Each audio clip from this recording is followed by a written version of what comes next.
దేవుని పిల్లలారా, ఈ సమాజాన్ని వేటాడడానికి ఏం చేయాలి? గర్జన చేయాలి. లేదా భయపడదు సమాజం. సమాజం భయపడుతుందా? చాలు నువ్వు చెప్తావు కానీ పో అంటది. సింహం అరుపు వినిపించింది అంటే అబ్బో భయం,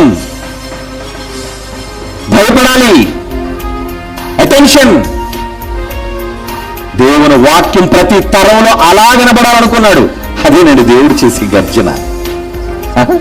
దేవుడు ఏం గర్జన చేస్తున్నాడు? ఒక మాట చదువుతామా? చదవండి, బైబిల్ చదవాలి మీరు. ఏమంటున్నాడు చూడండి. యోబు గ్రంథం 37వ అధ్యాయం 2వ వచనం చూడండి.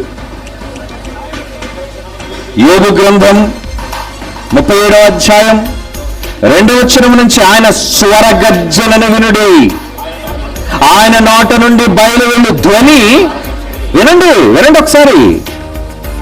ఏమంటే 4వ వచనం, దాని తరువాత ఉరుము ధ్వని గర్జించును, ఆయన తన గంభీరమైన స్వరముతో గర్జించును.